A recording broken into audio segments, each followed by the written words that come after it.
and wet out. Perfect day to do something in the garage. I think today we're gonna try our hand at rebuilding the power steering pump on the Toyota van. I haven't done that in a long time. So I guess we'll be learning together. So we'll clean up this mess and go pull the pump off real quick. The van's in the backyard, so I got a random assortment of tools. Hopefully it's what we need. Go ahead and pull this thing off real quick. Hopefully it's real quick. Get in here and pop the hood.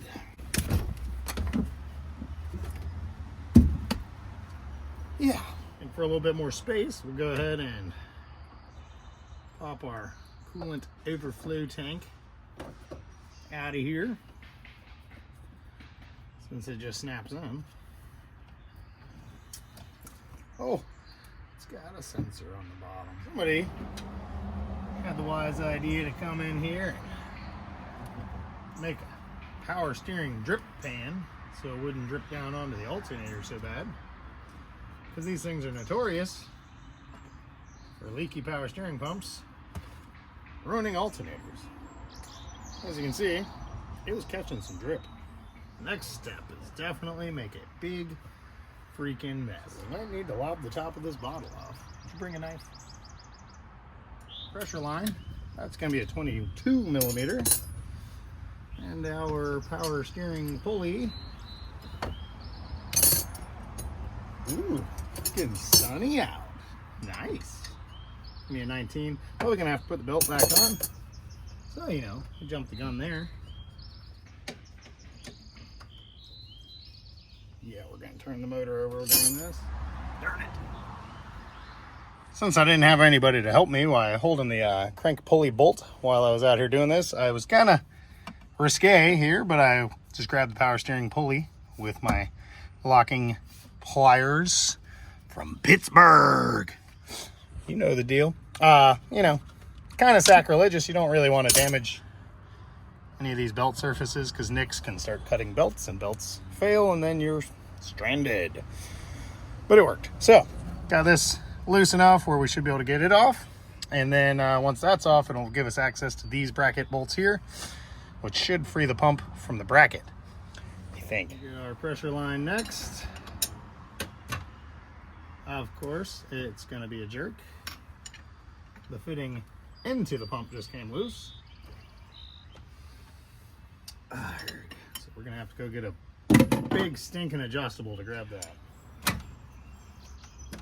There we go. Ready for it? Ready for the mess? I'm not. Okay, so.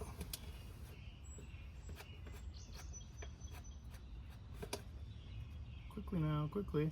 Don't want to lose our cross washers.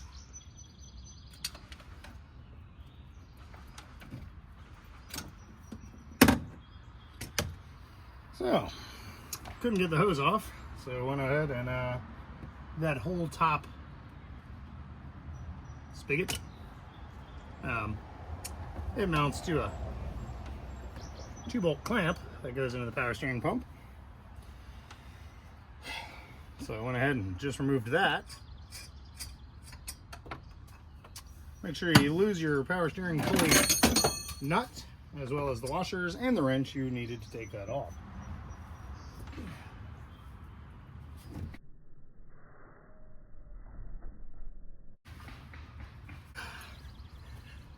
Also make sure you absolutely gouge your back crack open with the bottom of the door. Doesn't get much better than that.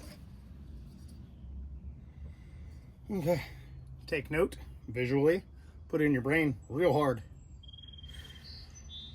which direction this went on to your pump. Save you some hassle later with your belt liner. Looks like we just got 2 14s to pull out. And by 2, I mean there's at least 2, and then there may be more, but right now I see 2. Yeah, that was long. Yep, that was enough. Might have to loosen the power steering pump bracket just to get it out of there. Well,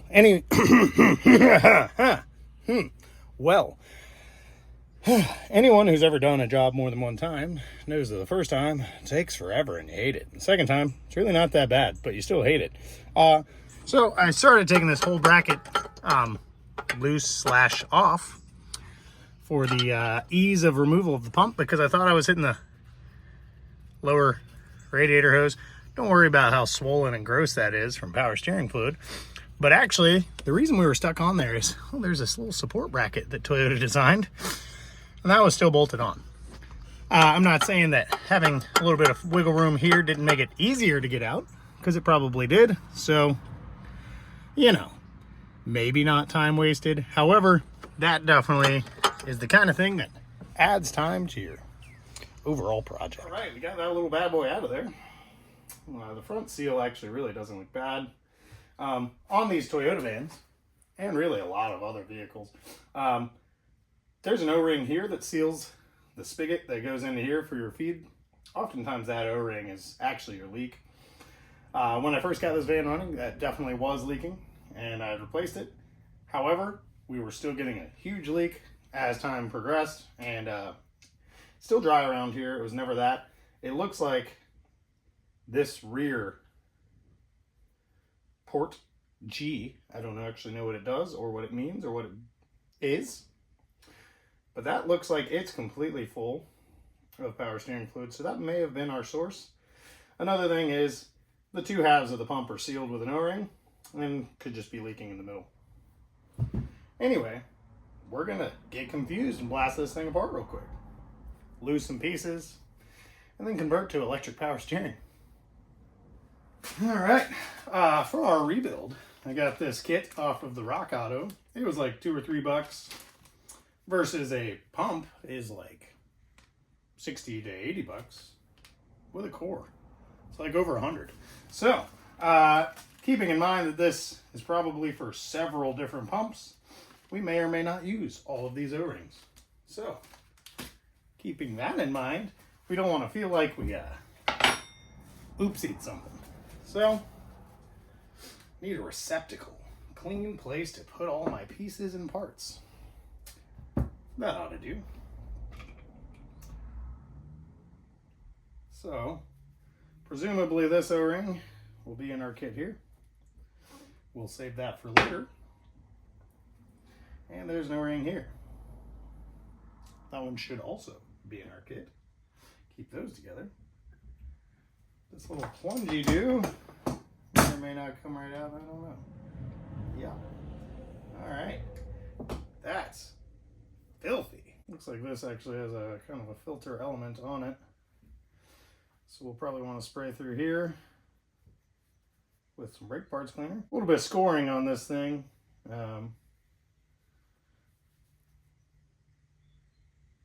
So that may, you know, help it leak later, but it does seem still in reasonably good shape. It does look like if we held this in the vise, we could probably remove this part here. There's a screen in there and a crush washer. More than likely we could clean down in there. I'm just gonna spray through it with the parts cleaner. The pump didn't have any functionality issues. We just had an exterior leak, which is what we're trying to fix.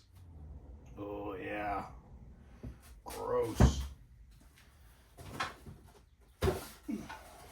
Knew that was coming, but I wanted to make sure no small pieces, parts, ball bearing, O-rings or anything would come out.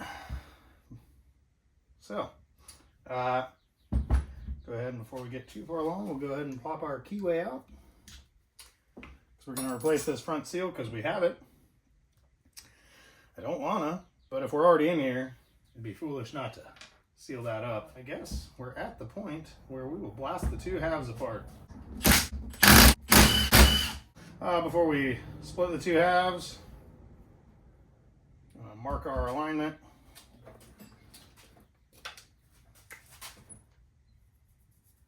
With something that's sure to wipe off while we work. I think this outer housing can be switched 180 degrees. However, I think it's application specific, but if it's not, we just have a fun Sharpie line on it. Doesn't really hurt anybody's feelings, right? All right, I'm gonna get everything clean as I'm going so we don't have to stop and lose our place while we're putting things together, go ahead and clean those up and then split the halves. What do you reckon? How do we get these two halves apart? I don't know. Let's hit it with a hammer. A small hammer. Yeah, that works. Oh, look, a spring. Okay, see? There's another spring down in here. So we'll clean that up as well.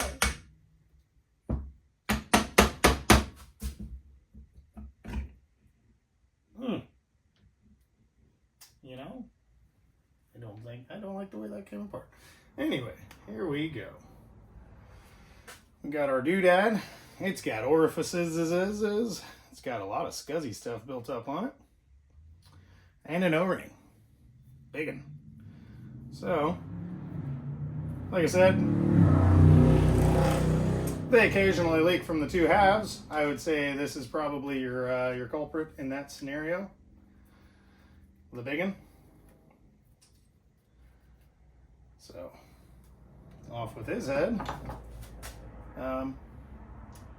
I don't believe any of this other portion we need to take apart, because what we actually need to do is just get this seal off, which is a press fit with a steel ring.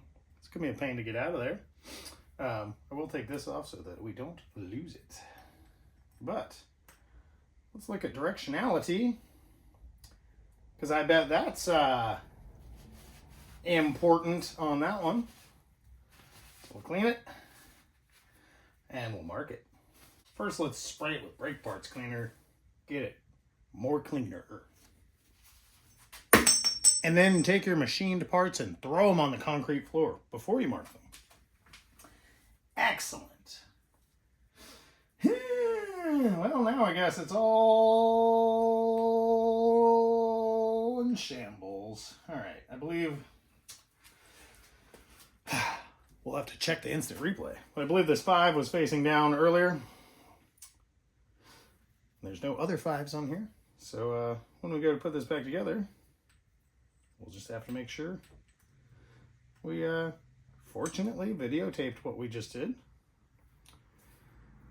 Maybe we're wrong. Maybe the 5 was facing the other way.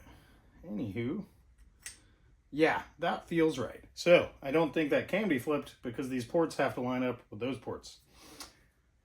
Yeah, we're still going to check the replay on that one, but we should be good to go. Okay, no seals, no O-rings, nothing. We just got a big weeping hole full of bloody power steering sauce. Let's see if these dowels, yeah, they slide right out too, so don't drop those. Well, that one slides right out. That one's in there pretty good. So we'll hope we don't lose that one while we wrestle with that guy. Go ahead and cover our back half while we figure out what we're going to do with this guy in the vise. So this seal may or may not be extremely hard to get out. I think one thing I'm going to do is heat up the outside of the housing to get her to swell just a touch where we can get that out of there. This inner seal portion is definitely going to ride on a surface that we don't want to score. So whatever we do, we want to stay away from that shaft as much as possible, trying to get that out of there. Well, the heat has scared the power steering fluid out of the bottom, so that's cool. And I did see some bubbling going on around the seal, which means something, probably. I don't actually know. All right, so one idea would be to run a screw down into the seal, try to slide hammer or pull, yank that out of there. I might try to just kind of collapse the outer part of the ring. Probably won't work, especially not in our big flimsy vise here. Not to mention shaking all our stuff. So we'll see real quick.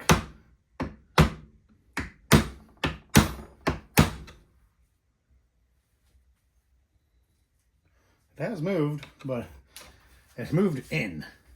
So we installed our seal mortar. Don't use your screwdrivers as chisels, guys. Use the right tool for the job. In this case, a screwdriver. Look at this absolute disaster down here. Anywho, so we've drilled a hole in our metal part of the ring. So we'll probably get in there with something a little less flimsy than that. But see if we can't yoink that bad boy out of there. Straight into my punch. It's a good sign. It's a good sign. Sure, there's a tool for this. You probably have it. I don't. Flump. So, drilled another hole. Hammered her in. Got her crushed a little smaller. Then I was able to get my Bendy Boy 3000s in there and knock them out of alignment. I'm sure they were already out of alignment. And just pried that bad boy out of there. So, looks like both of our seal surfaces are in good shape. We definitely put some schmutz down into the bearing, so we want to clean that out. But once we put our new seal on the front half of the pump, this side is done. I don't need to do anything. I don't need to pull this shaft, nothing. The bearings look fine, no wiggle jiggles. We'll just throw our new seal in, set this aside, and be ready for reassembly. Don't mind me.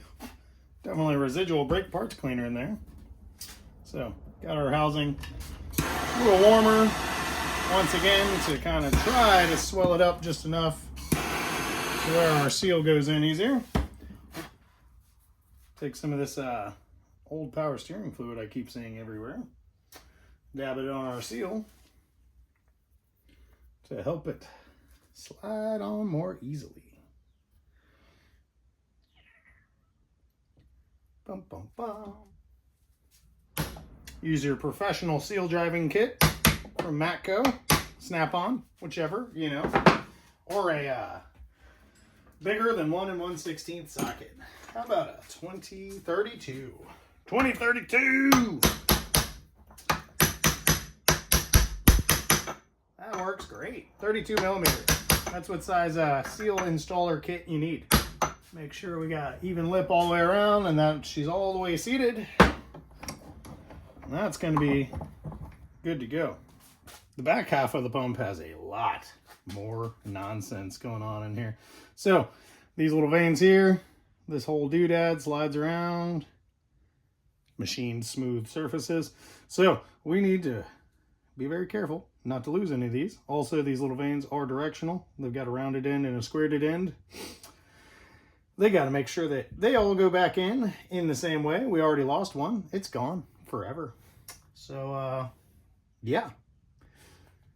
Let's see what's in the back half of this that we actually need to seal. So we need our loose objects out of there so that we can flip doodad this thing around and clean it. Nice clean work area with leaves and pine straw, dirt, metal shavings. Perfect for this. Come on, little buddy. Ugh. You are just ruining my day right now. There we go. It's just kind of suction-y adhered onto the surface because they're beautiful machined surfaces with some fresh ATF. This thing must have leaked a lot because it is really clean. Okay, no O-rings in this portion, no snap rings, no nothing, no dowels that we need to worry about getting back in. So this is also directional. Need to note that this little oil pooling dot doodad, I don't know what it's actually for, went down into the housing. Right? You think? Cool. Carry on. Those we'll just clean, reinstall, and lose. For this little guy, we're definitely going to use our snap ring pliers. And by snap ring pliers, I don't have any. So we got 2 tiny little drill bits in there. We're going to try our best to squeeze them together and pull the snap ring right out. Now that's talent. And luck. Mostly luck. We got our little filler in there turned around, so we should be able to push it right out of the bottom. And it does, in fact, have an O-ring on it. But I can't get the stinking thing to come out of the hole.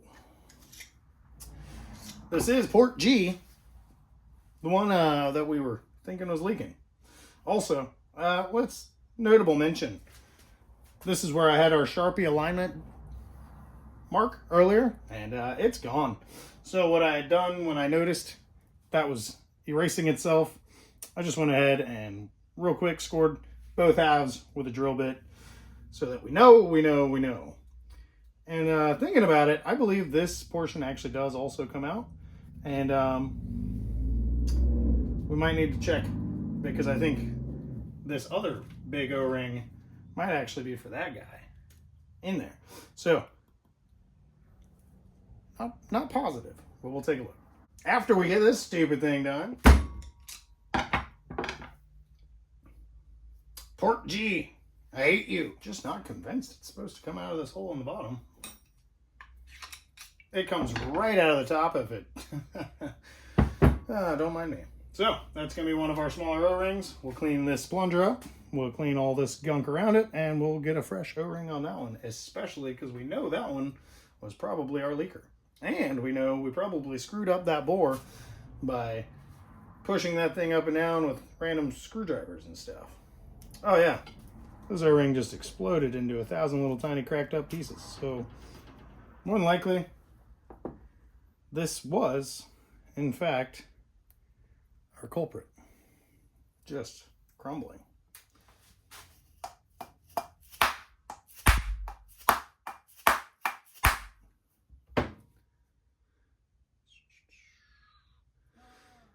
All right, I think we might actually be moving this fella. Give that a few more tries. Make sure this other big O-ring doesn't go on the outside of that. Maybe even flip this piece of paper over and consult the instructions. Okay, what does this say? It's the back of the pump. It's showing a spring back there behind that, as well as an O-ring. We do have to get the back pump mechanism out of there. Let's think about this first. Switch to full caveman here. Didn't want to hammer on our workbench because, well, there's a lot of stuff bouncing up there. But it does seem like if you hit her on the back with a dead blow hammer, she'll just launch this fella right out of the back side of there. So we got a spring. We'll clean it. No movable parts in these vanes here. And once again, another O-ring. Clean the back half. Stick her all back together. Lose some parts. Ruin our pump. Right. Got everything cleaned up. Went ahead and, alright, so port G, which I believe was our leaky culprit. It seems like it's probably an extremely high-risk seal to install. So it's got to go past several ridges in here that are machine surfaces, and those probably, no matter how good you are, end up nicking the O-ring on the way in. I would almost guarantee it. So we've got our snap ring back in, we've got our little plunger doodad all the way back in, and a fresh O-ring on it. However, I just don't feel confident that we didn't nick that O-ring on the way down in. Guess we won't know until it's pouring out of there. I might even just do a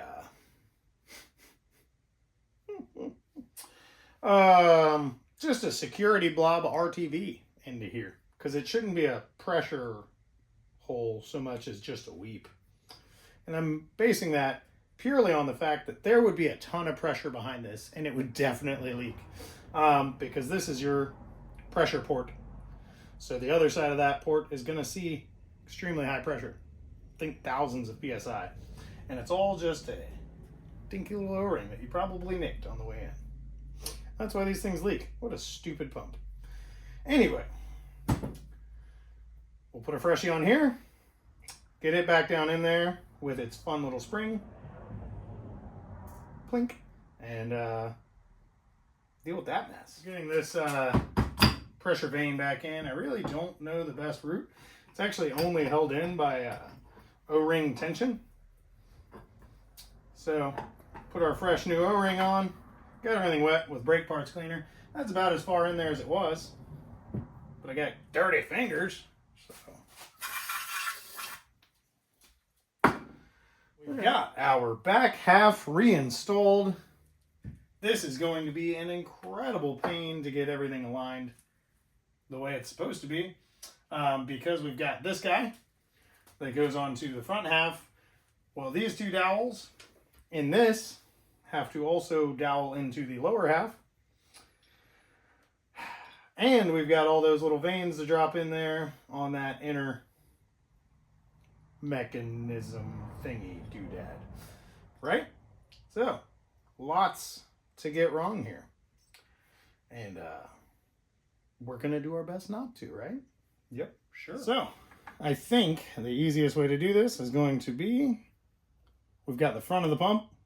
We've got our dowels in it. We're going to spline our little rotor housing onto there. And then, never clean this fella, but we'll go ahead and drop it onto our splined shaft. Boop, in our rotor housing. And then one by one, if you really squint, you can see that these have rounded edges and square edges. Square edges go into the inside, and the rounded edges go towards the housing. So we'll just drop these all in one at a time. Fortunately, they're fairly clean and all covered in power steering fluid still. So should just slide right in, no problem. Our little oil dot there that we noted on a disassembly is facing up, which will be towards the back of the housing once we assemble all of this. Sure hope we did it right? Who knows? This is why most people just buy a part. Honestly, for newer pumps, you can't even buy rebuild kits. Fortunately, with older stuff, you can. It's nice to save the money, but I do understand why nobody does this. It's just more of a pain in the butt that it's really worth. But I don't know. It's worth $100 to not have to do this. So the harder issue now we're going to deal with is we've got our internal dowels here. Those have to line up there, and who even knows, because that's all oriented and we moved that, and I did not make marks. So that is extremely hard to turn in place. So I think actually we need to get that back out and just set it on top of there and assemble it downward, right? Who knows? Since we screwed ourselves up, we're going to actually just do this and this and drop our back side of the pump on while we're on the bench. I do want to wet that down. Vaseline's probably fine, right? Just ever so lightly.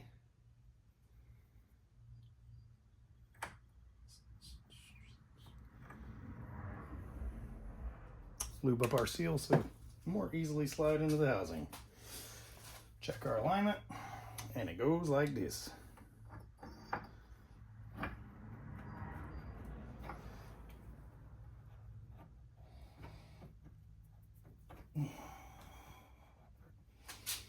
That's the spot for one of these bad boys up in there to hold her all together. Because the more it moves around, the more likely we are to nick one of those O-rings.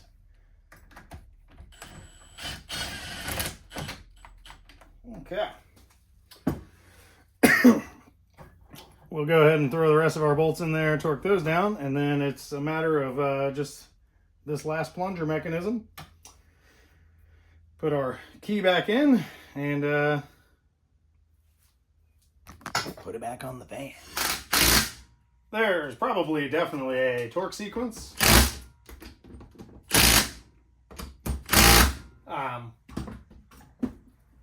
And I don't know it, but I do have like multiple service manuals for these. Probably look it up.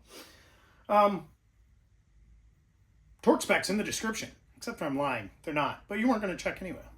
All right, let's consult the instant replay. I believe the spring went down, little filter end went down, little plunger doodad went in, and our big doodad was we still need to replace both of these O-rings, torque that bad boy in, and we we should be good to go. There we go. Nice. All right. New O-rings for you. And we'll go ahead and extract our last little O-ring. Pretty much just been breaking all of them to get them out rather than scratching anything. Holy cow, are we like in there? I think we're in there. So we'll go ahead and get this tightened down. I suppose since our kit came with an O-ring for it, we'll use a new O-ring up here too. And get our pulley key back on and our pulley back on, and we are freaking in there. And we'll see if we broke it.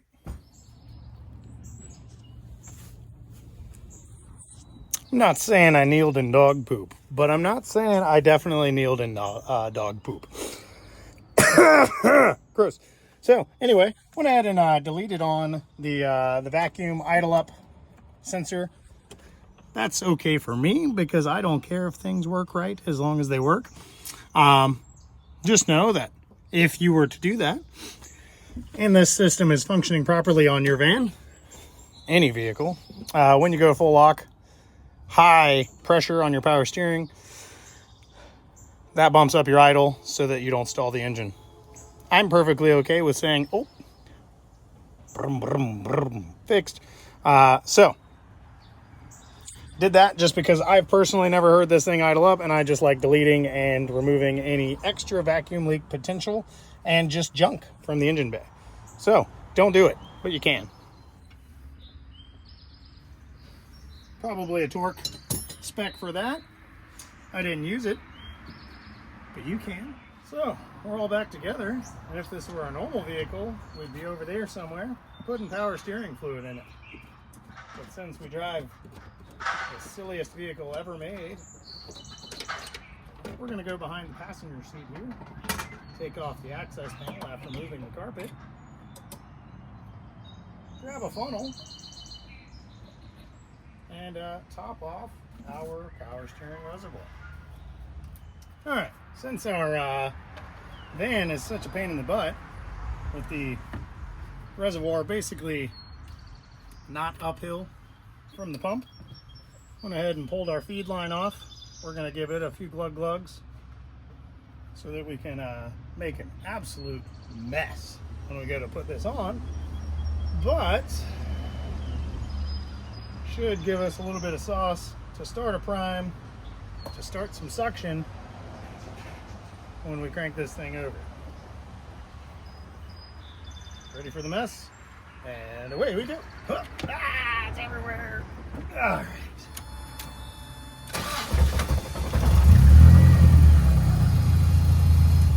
All right, ran it for a second. We'll check the level of the reservoir. Spray this down dry again and watch for leaks. I didn't do our courtesy blob of RTV on port G, and I really wish I had, but I forgot. So if this thing leaks, I am fully convinced it's port G again.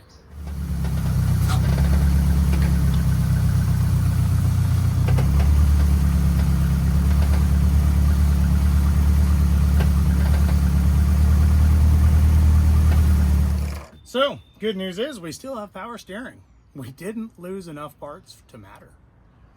The bad news is it's leaking. No, I'm just kidding. It's not leaking yet.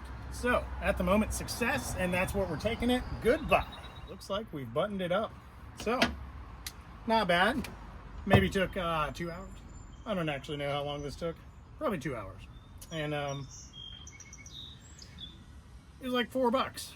Well, ATF's crazy expensive, so we spent $10 on brake parts cleaner, $12 on ATF, and $5 on our seal kit. Still cheaper than the $100 power steering pump. We'll see how she does over time, but confident I can do it again next time faster.